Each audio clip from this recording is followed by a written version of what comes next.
ঢাকার কোলাহল এবং যানজট থেকে মুক্তি পেতে একদিনের জন্য ঘুরে আসতে পারেন প্রাচীন ঢাকা সোনারগাঁ পানাম সিটি থেকে। আজকে আপনাদের সাথে আলোচনা করব কিভাবে পানাম সিটি যাবেন এবং কোথায় কোথায় ঘুরবেন।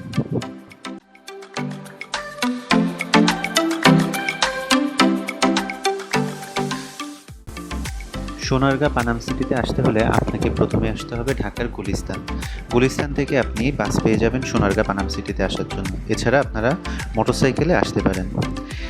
এখানে প্রবেশ মূল্য 20 টাকা এবং বিদেশি পর্যটকদের জন্য 300 টাকা।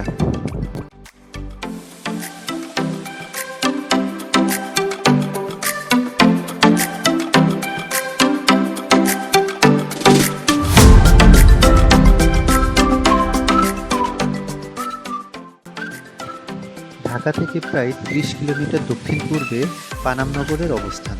19 শতকের গোড়ার দিকে ধনাঢ্য হিন্দু বণিকদের দ্বারা পানাম নগরের গোড়াপত্তন ঘটে।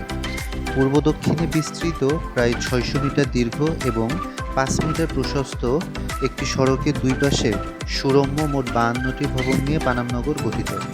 ভবনগুলির অধিকাংশই আয়তাকার এবং উত্তর দক্ষিণে বিস্তৃত। উচ্চতা 1 তলা থেকে 3 তলা। স্থাপত্য শৈলীতে ইউরোপীয় শিল্পরীতির সাথে মোঘল শিল্পরীতির মিশ্রণ এখানে লক্ষ্য করা যায়। এছাড়া নির্মাণ শৈলীতে স্থানীয় কারিগরদের শিল্প কুশলতারও প্রয়োগও ঘটেছে এখানে। বিভিন্ন পরিমাপের ইটের সঙ্গে চুন সুরকির আস্তর দিয়ে নির্মিত ভবনসমূহে ব্যবহৃত হয়েছে মোজাইক, রঙিন কাজ, চিনি টিকরি এবং ছাদে কাঠের বিম বর্গান।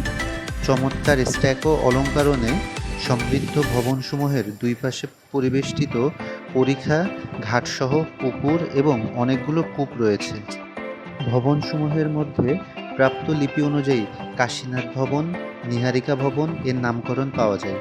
পানাম নগরীর পার্শ্ববর্তী গুরুত্বপূর্ণ ঐতিহাসিক স্থাপনার মধ্যে বড় সর্দার বাড়ি, ছোট সর্দার বাড়ি, পানাম সেতু, গোয়ালদি মসজিদ, মঠ, পোদ্দার বাড়ি, টাকশাল, গিয়াসউদ্দিন আজম শাহের সমাধি উল্লেখযোগ্য।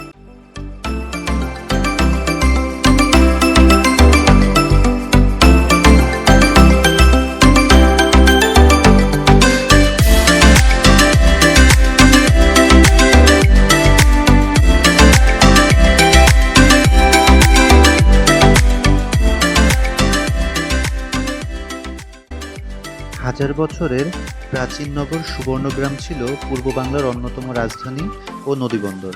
আজকের সোনারগাঁ প্রাচীন সুবর্ণগ্রাম বলে ঐতিহাসিকগণ মনে করেন। এই সুবর্ণগ্রামেই 13 শতকের স্থানীয় হিন্দু রাজা দনুজ মাধব দশরথ দেব তার শাসনকেন্দ্র প্রতিষ্ঠা করেন। বঙ্গ অঞ্চল মুসলিম শাসনের আসার পর থেকে 1610 সালের পূর্ব পর্যন্ত সোনারগাঁ ছিল স্থানীয় সুলতানি বাংলার অন্যতম রাজধানী ও প্রশাসনিক কেন্দ্র।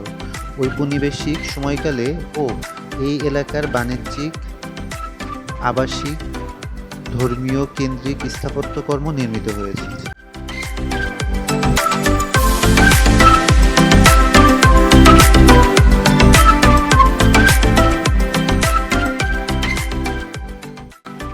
পানাম সিটি দেখা শেষ হলে আপনারা চলে আসতে পারেন মুরাপাড়া জমিদার বাড়ি। পানাম সিটি থেকে 10 থেকে 12 কিলোমিটার দূরে রূপগঞ্জ ব্রিজের পাশেই অবস্থিত এই মুরাপাড়া জমিদার বাড়ি।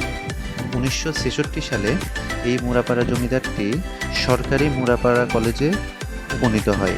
বর্তমানে এটি একটি সরকারি কলেজ হিসেবে চলছে।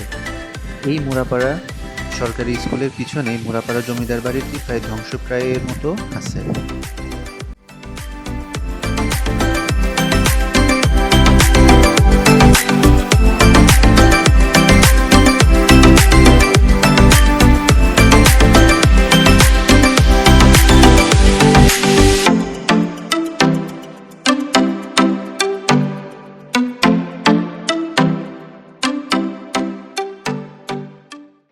বন্ধুরা, ভিডিওটি ভালো লাগলে অবশ্যই কমেন্ট বক্সে জানাবেন।